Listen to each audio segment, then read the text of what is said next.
Don't miss Clownfish Studios' latest crowdfunder, Crimson Wren Volume 1 on Kickstarter and Indiegogo. Thaddeus Wendell's greatest treasure is out there, and it's up to young mage Crimson Wren and the crew of a rundown airship called the True North to find it. But will they find it in time? Crimson Wren of the True North is a race against the clock filled with action, adventure, comedy, and heart. This is a brand new manga-style graphic novel from Clownfish Studios. Go to crimsonwren.com or check it out on Indiegogo and Kickstarter. It ends on November 18th. That's November 18th. And now on with the video. Hey guys, welcome back to Clownfish TV. This is Neon. I am here with Geeky Sparkles. Hello. And we're going to talk about the year's biggest box office hit. We all know it's going to be Wakanda Forever. No, actually it might not be. According to IndieWire, they're saying that they think Top Gun Maverick might wind up being the biggest hit of the year. Oh, I think it's going to be. So we're going to talk about this. We've also got Avatar 2 coming out, which I keep forgetting about.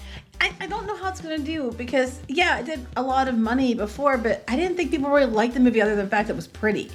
I could be wrong. I don't get it. I just don't get it. A lot of people, for them, Avatar, the original Avatar was their first 3D movie, and it was the first movie that really took advantage of, 3D technology. People's wallets.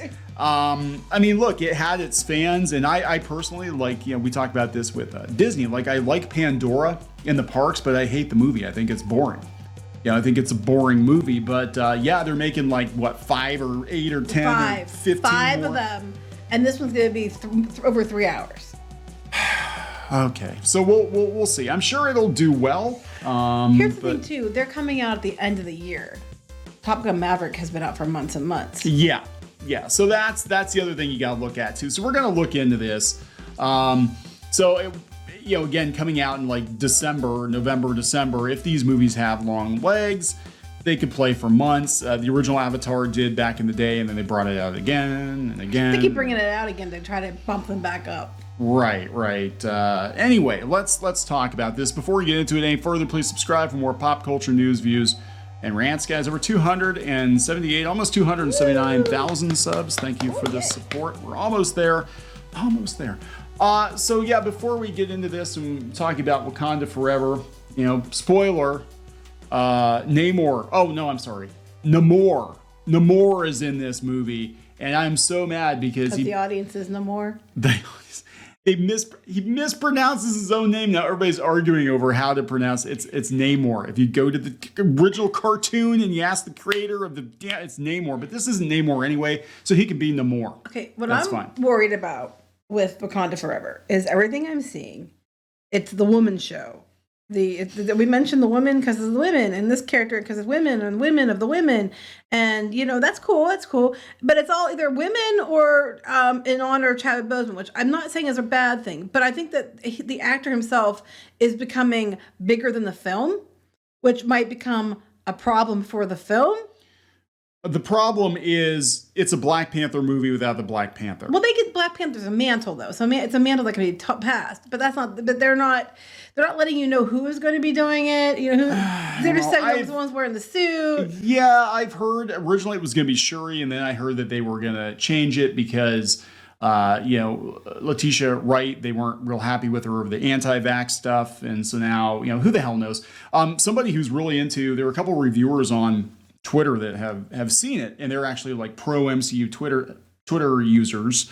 There's a lot of pro MCU Twitter users for now. To their accounts are erased because they're not real. Yeah, right. But they're even saying that this is not even close to the original. So no, that's not good. But then you had that one woman on TikTok telling everybody not to go if you weren't black. You don't. If you're not black, you don't go to the opening weekend because and you should buy tickets and give it to black people because all black people are poor, don't you know?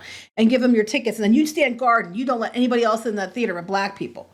And it did not go well for this TikToker because people were like, "Wait, what?" Plus, I don't think Disney wants her out there saying this. Do you want stories getting out there that a bunch of white people locked a bunch of black people into a building and guarded the doors. And guarded the doors so they couldn't get out. Do you really want they that? can get out. You just can't let other white people in. Oh, okay. You know, so I mean, there's a lot of shit around this already, which is not going to do the movie any favors. I don't have any. Look, and we liked the first one. I liked the first one. I wasn't into it as you were, but I liked it. Definitely was one of the better. You know, more than Captain Marvel. Yeah, I actually liked Black Panther quite a bit. We did. But then again, to be fair, The Lion King's my favorite Disney movie, so it basically was The Lion King. Yeah, that's true. It kind of was. but I know I liked it. Because that when you're a writer for these things that black characters only have one story to go on. But Disney.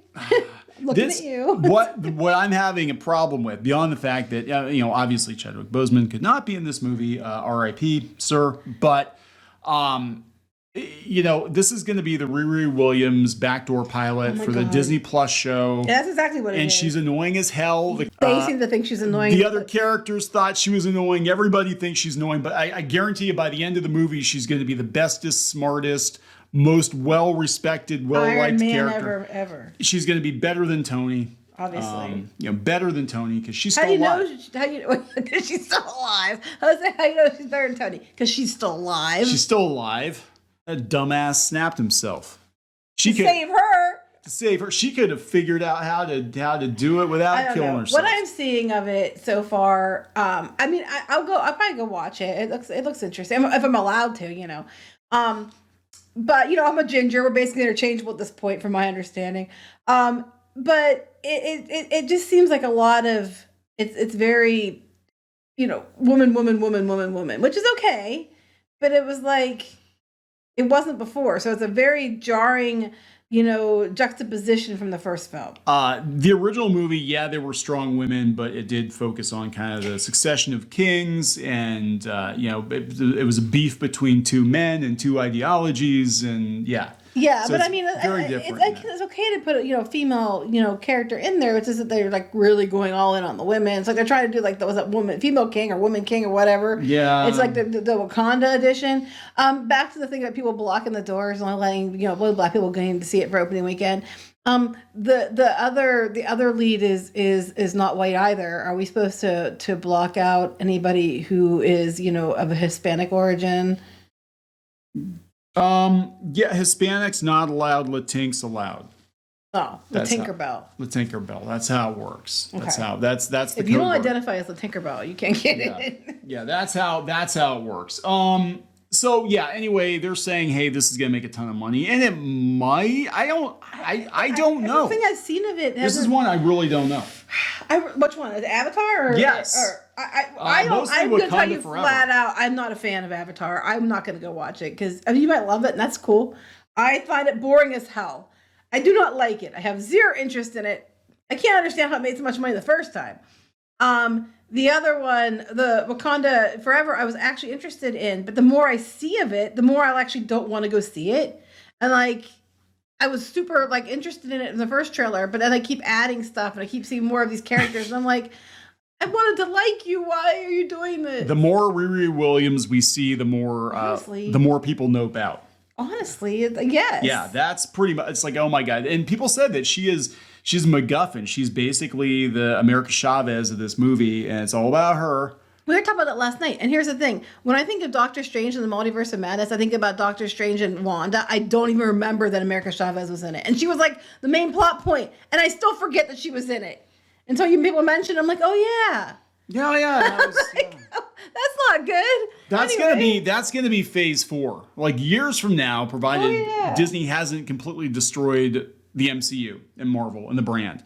Do you remember phase 4? Yeah, that was awful. Phase 4, when they tried to bring all these characters that already failed in the comic books into the movies. Yeah. And they also failed, and they almost destroyed the MCU. Yeah, that was weird, wasn't it? Yeah, we don't watch those movies. We watch, 3 and 5, but we just, Yeah, pretty much. Don't even mess with 4. I don't know, guys. So anyway, Avatar 2, it's a thing coming. More bare-ass cat cheeks. This time. Both of people are, well, you know what? It's trending to be into, bare-ass cat cheeks now, apparently. I saw a video yesterday of a guy wearing a mask at a restaurant eating French toast and making woofing sounds and barking and going sounds. And I was like, why? All right, so this is coming from IndieWire after a long pre-ramble. That's what we're going to call it. It's not preamble. It's a pre-ramble. There's more.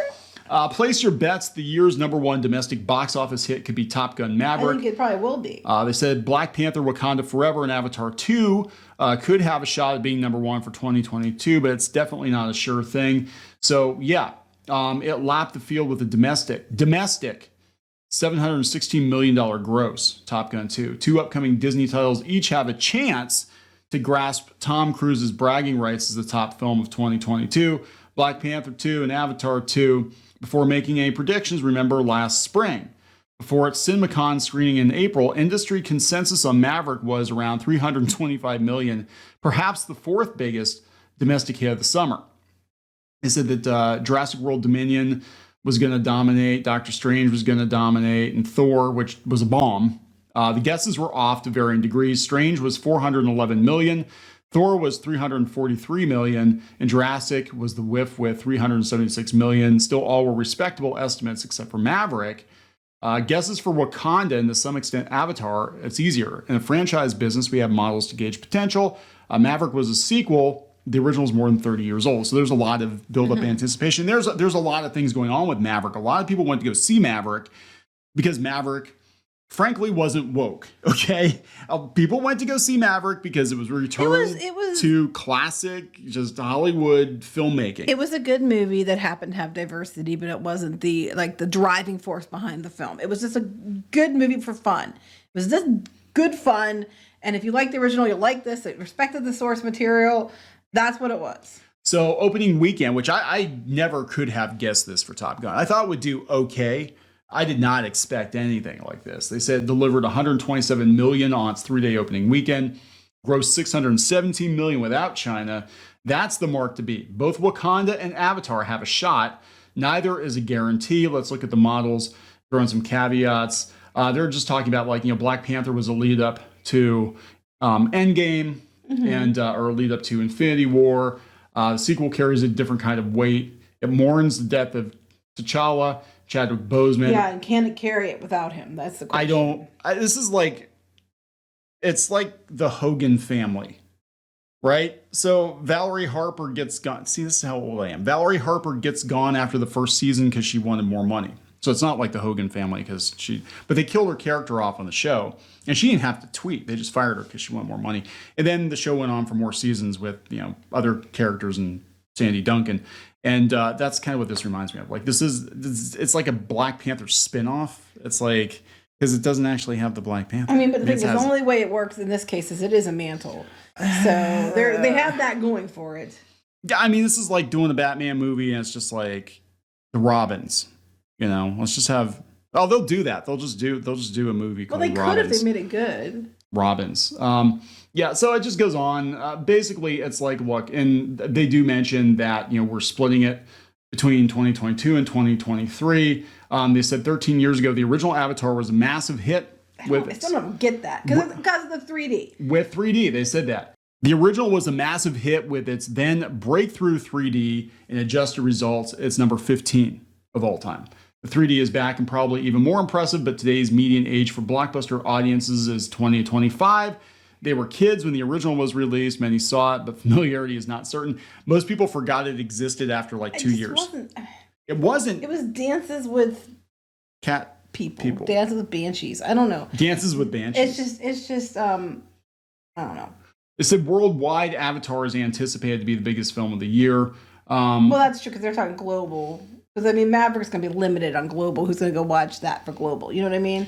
Yeah, so they're saying Wakanda is not going to do what Spider-Man No Way Home did. They said around $650 million, but the range of estimates stretch from $500 million to $1 billion. So if it doesn't even hit $500 million, which I think, honestly, I think it will. I think it will. But I don't think it's going to do what the first one did. I mean, I could be wrong. I could totally be wrong. I think they're going to have an uphill battle with this one for several reasons. One, you don't have Chadwick Boseman. Two, it just... You have people out there doing, anti-help, anti-marketing ahead of time. Yes. you have, so it's starting to be like, you know, a whole racism thing. And then of course they tell you that, and if you don't go, they're going to say racism killed it. You're right. Her racism killed the movie. And then you have the fact that it's just pretty much all women, and you aren't seeing much about who the Black Panther is and everything else. I just don't know. There's a lot going against it. Let's put it that way. Yeah. So, I mean, it could still do really well. I don't know. I think a lot of people, I think they'll turn up the first weekend if it's not as good as the first movie. And they did say that the original Black Panther was one of only 4 more Marvel movies that had an A+ cinema score. People seemed to like it quite a bit. And a lot of that was because of Chadwick Boseman himself being very likable, and he's not in it, obviously. So, and Riri Williams is hell no. The more I see, the more I'm kind of like less interested I get. Let's put it that way. I was really interested in the first trailer. I'm like, oh, this doesn't look too bad. And then the more I see, the more I'm like, I don't know. Yeah, maybe. I'm not. I don't know if I want to drive to go see this. I don't know. We'll see. Yeah, I don't care. It's whatever. Anyway, we're going to wrap this up. Yep. Please subscribe for more pop culture news, views, and rants, guys. We'll talk later. Bye.